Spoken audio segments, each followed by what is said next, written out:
make of AD's night? He put in two days of work tonight. 21 and 11 in the first quarter, I think it was, and 21 and 12 the rest of the way. Just carried us all night. We moved him around. He played with force. I thought his hands and touch and just the pursuit of the basketball on the offensive glass, all that stuff was just awesome tonight. You had to use a bunch of groups that you haven't used just with guys out and Vanderbilt back. What's the difficulty of kind of having those guys find a rhythm and short? Yeah, be honest with you. I said this to Bob when I was walking off the court.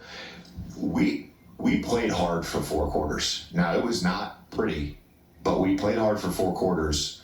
I think for me, we made a lot of mental errors tonight. And look, I don't know if that's coming off Saturday and the long flight yesterday and getting acclimated to East Coast time, but it felt a little bit of brain fog, less so than just like guys not playing hard. Guys played hard tonight, and guys were connected tonight.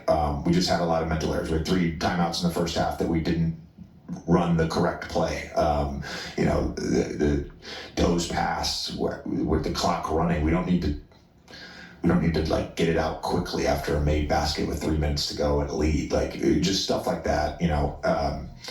There's a lot of mental errors more so than just effort and talk and all that stuff. Our guys were great with that tonight. You've mentioned before that you feel like AD's at his most dynamic when you guys are getting him on the move, getting positions where he can score off the move. How have you felt you guys have done that over, not just tonight, obviously, the big performance, but over the course of maybe like the past week or so? Yeah, we've been good with it. AD on the move in the pocket is really good. And, Golden State gave us a huge pocket. Mark Williams started the game in a deep drop. But more so than just what we were running, it was how he was playing and getting down the court early, creating mismatches. When they did read the LeBron AD pick and roll, it wasn't just, all right, I'm going to go down and LeBron's in ISO and then I'm going to get that back on defense. It was, I have a mismatch. I can be on the offensive glass. And so I think just the force that he played with all night was fantastic. JJ, what did you make of kind of the pace at which you guys played with in the third and fourth quarters, and how do you balance sort of like LeBron's ability to draw like these incredible mismatches versus kind of the way the ball popped early? Yeah, that's typical of our team in the third quarter, so it's not. And in fourth quarter, we're an execution team. I think missing Gabe tonight hurt. Just having a little bit more of a ball handler, mover type guy. And that allows us to then move AR off the ball for some movement. We didn't.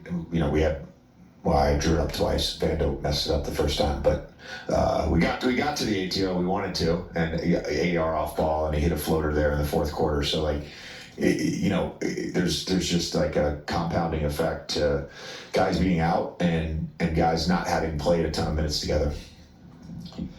JJ, what did you make of Vando's second game and how he continues to progress and just acclimate? He plays hard. He's a banshee.